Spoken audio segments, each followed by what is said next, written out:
Buenas tardes, como todos los sábados estamos aquí con ustedes para tratar de comprender cómo y por qué el mundo gira al revés. En estos mismos instantes se está desarrollando en Brasil el 5º Congreso del PT. Se esperan definiciones importantes. Una de ellas, a ver si definen que Lula es el candidato de 2018. Tan importante es que Dilma Rousseff adelantó su viaje de Bruselas para estar en la apertura del Congreso el jueves. Estaba en Bruselas por la cumbre Unión Europea-Mercosur, que tenemos un informe sobre eso, pero también estaba Thelma Luzzani en Bruselas, así que nos va a comentar de los debates, que también adelantó su regreso, porque mañana tiene la fiesta del Martín Fierro, nominada en radio, así que Dilma Rousseff y Thelma Luzzani adelantaron el regreso al continente. Bueno, sí, un dato más te doy sobre el Partido de los Trabajadores, sobre la cumbre, porque lo que necesitaban también es el apoyo de la militancia para las medidas de ajuste que no tienen nada que ver con el programa original del PT, pero necesitaban un apoyo porque hay mucha disidencia interna en el PT a raíz de eso. Y bueno, ayer lo lograron. Sí, pero el documento oficial critica las políticas neoliberales en el extranjero. Claro, pero por tiene eso un te digo. economista que lleva adelante políticas por neoliberales. eso te digo, tuvo que hacer muchas promesas Dilma como para poder encontrar el apoyo militante. Y bueno, una cosa también que pasó importante en Europa, medio como que pasó todo en Europa esta semana, parece, fue justamente en la zona de Ucrania, ¿no? En la zona de Ucrania, ya lo veníamos comentando también en Visión 7 mañana, la ruptura de una tregua que se veía como endeble porque Estados Unidos había estado enviando asesores militares, enviando de alguna manera armas o no tropas directamente, pero sí en forma de asesores, y por supuesto también en la proximidad de la cumbre del G7, que fue también esta semana, creo que aceleró esto. Y en esa cumbre hubo un importante avance en contra de Rusia, en contra de y muchas más sanciones contra Rusia, ¿no? Lo que también está sucediendo en Europa y más precisamente en Bruselas son las negociaciones entre Grecia y la Unión Europea. En este caso, quien anticipó su regreso, como Thelma Luzzani y Dilma, fue los representantes del Fondo Monetario Internacional, que se volvieron a Washington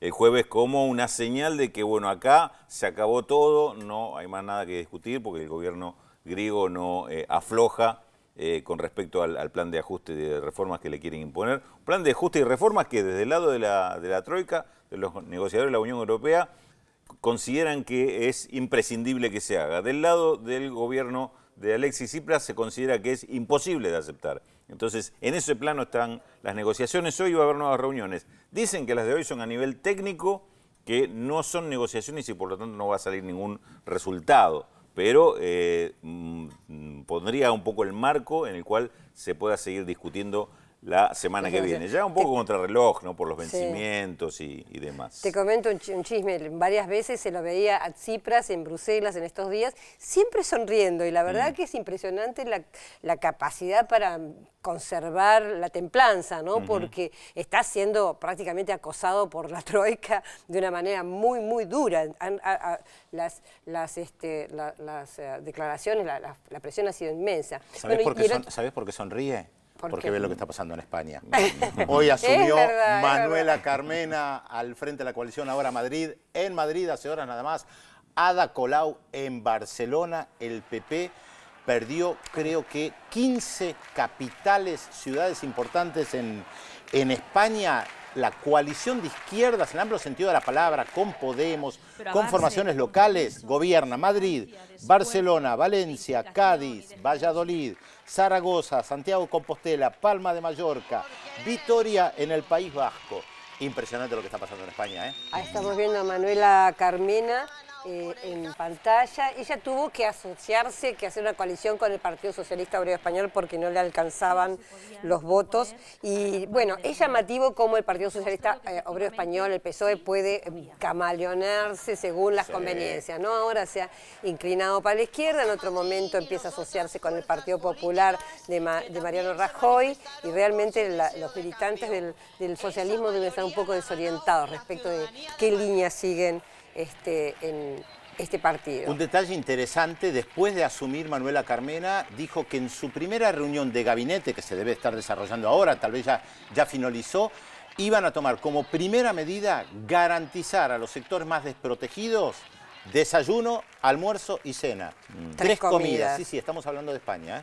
Esto fue una de las primeras declaraciones de Manuela Carmena respecto de Madrid. Qué impresionante, ¿eh? Mientras tanto, el Partido Popular no acusa recibo, ¿no? A nivel de gobierno nacional, me refiero.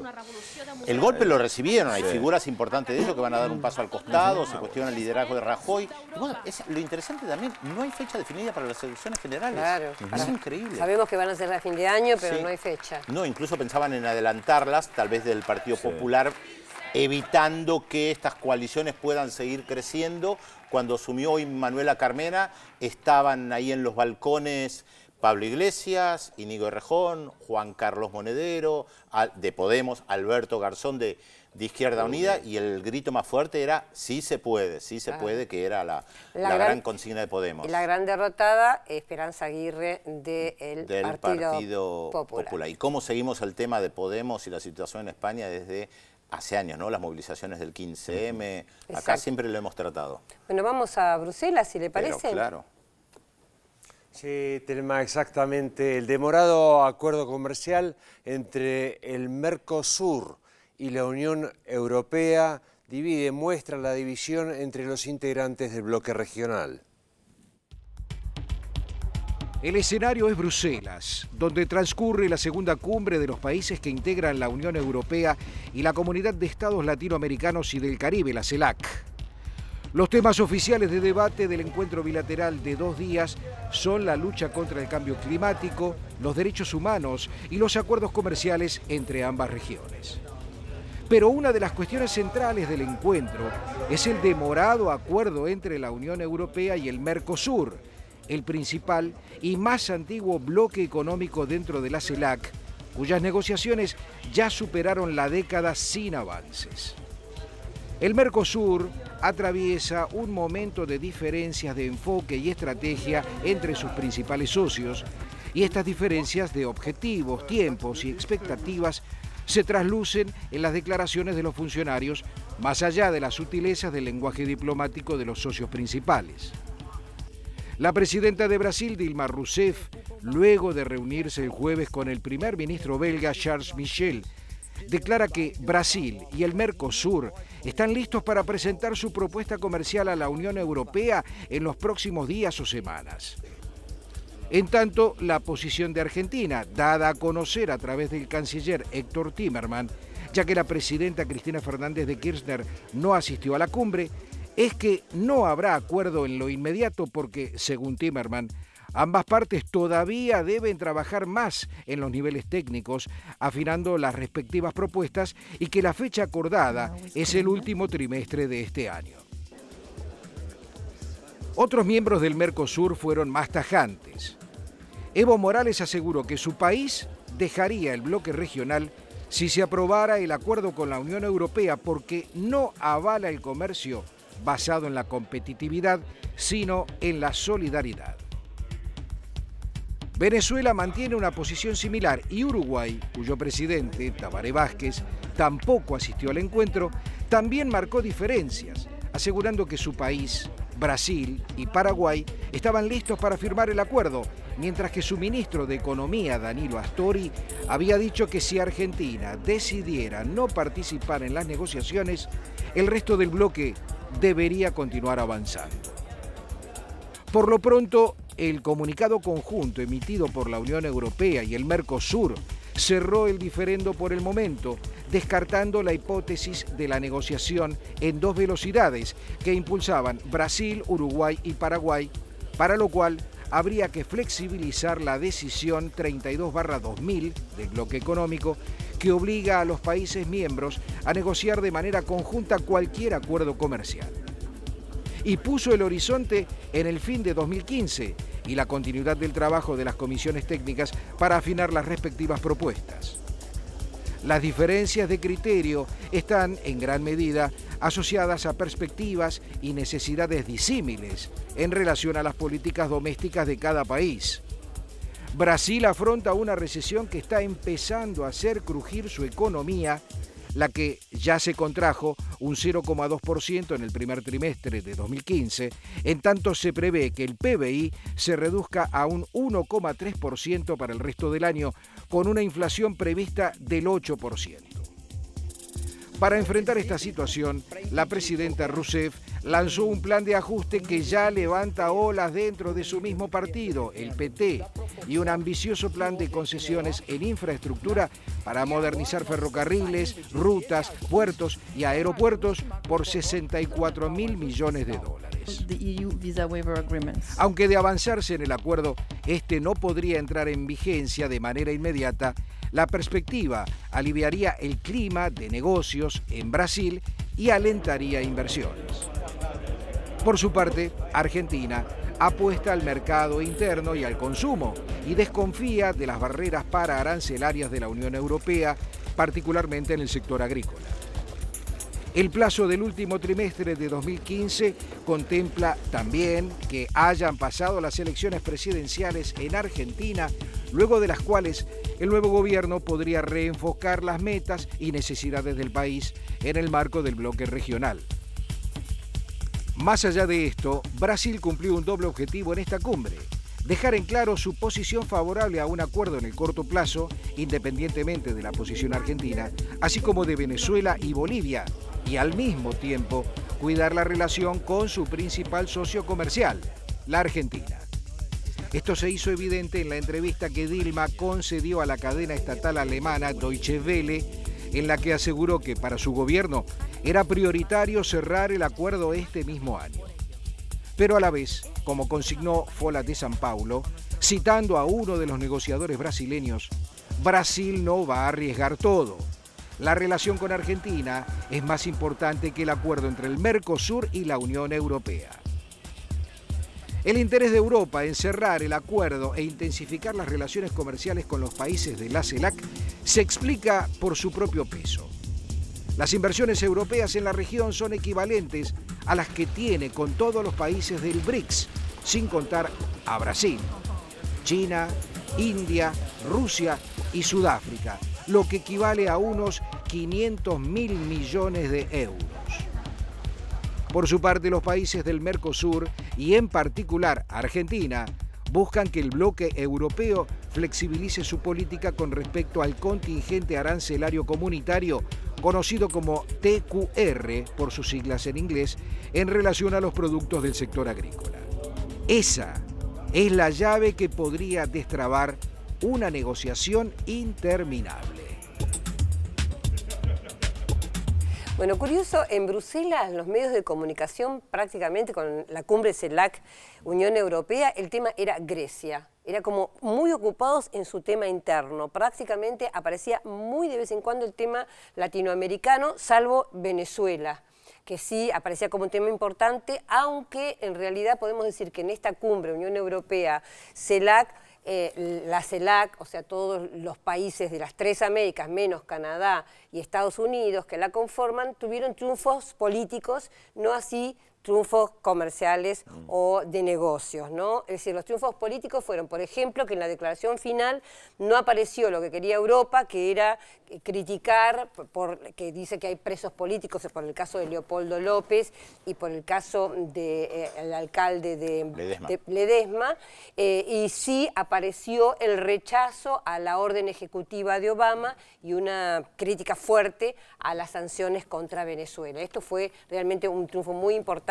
de la CELAC. El otro fue Cuba. también hablar en contra del bloqueo, y incluso Cuba dio un paso más y pidió una especie de resarcimiento por todos los daños que el bloqueo creó durante las décadas que estuvo, ¿no? Enfermedades, falta de insumos básicos, etc.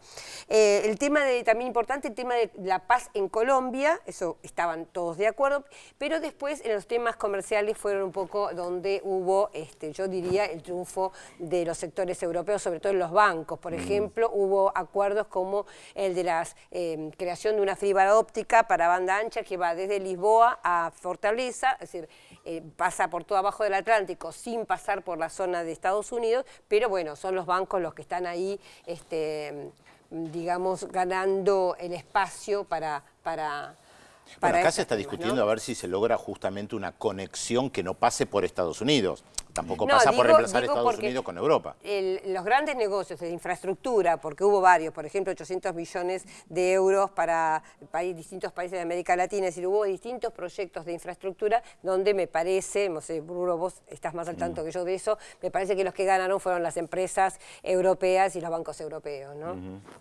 Dentro de esta controversia que se da además en el otro encuentro de la Unión Europea-Mercosur, controversia interna con respecto al Mercosur, hubo acá marcadamente dos posiciones muy diferenciadas, de Brasil por un lado, de Argentina por otro, con respecto a si avanzar o no avanzar, en qué términos plantear el acuerdo con la Unión Europea. Hay un antecedente que creo que es importante, porque está el planteo de si esto puede llegar a provocar una fisura dentro del Mercosur o qué carácter tiene este acuerdo que está proponiendo la Unión Europea.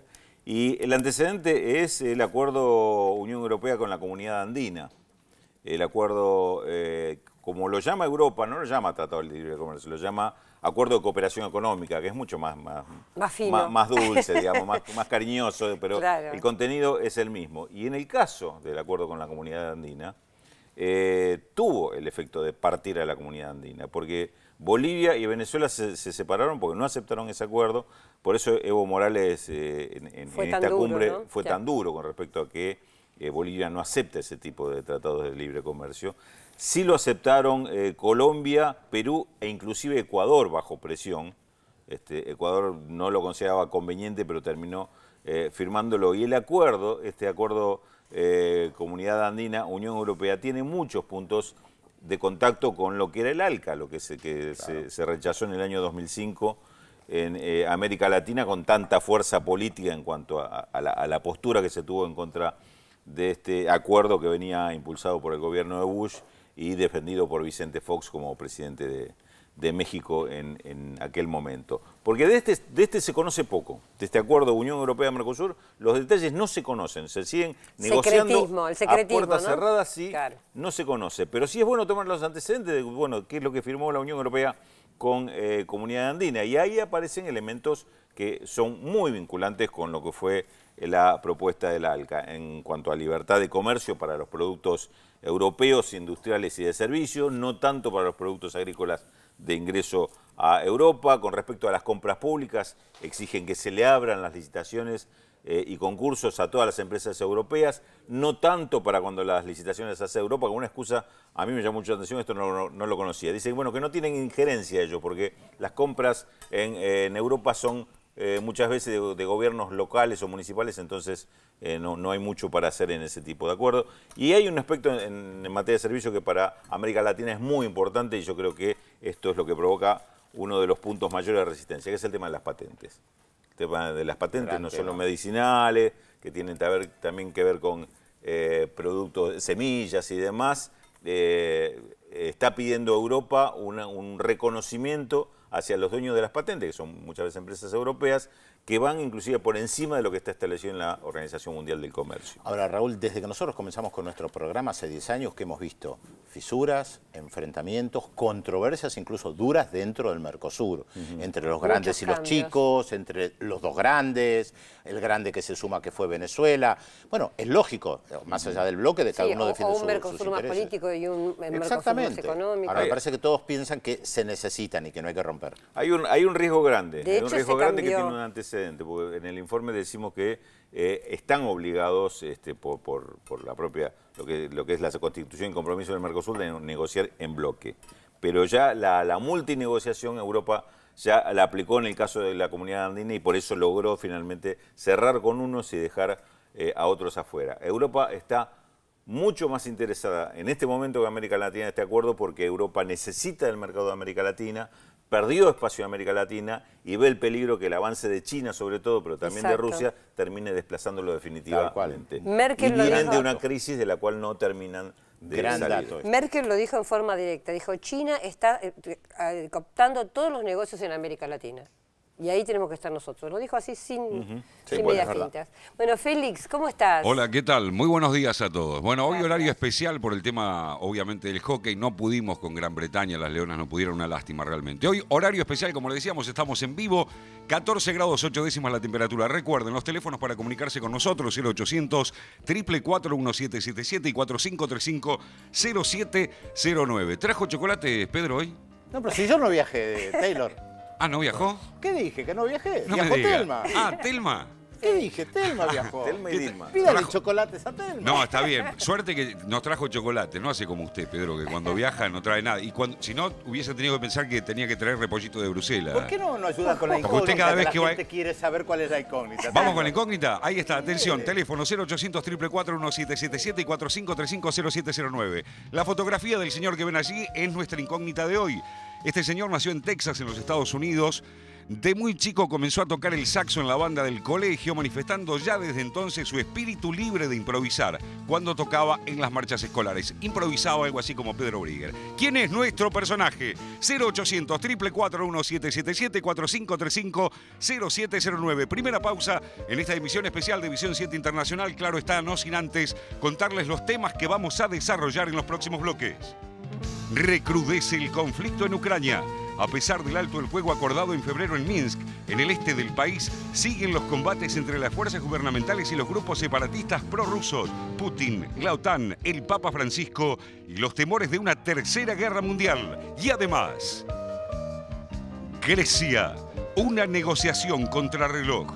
El gobierno de Alexis Tsipras intenta por todos los medios encontrar una salida para evitar el default sin traicionar sus promesas de campaña. Todo esto y mucho más se lo contamos como siempre aquí en Visión 7 Internacional por la TV Pública. Ya volvemos.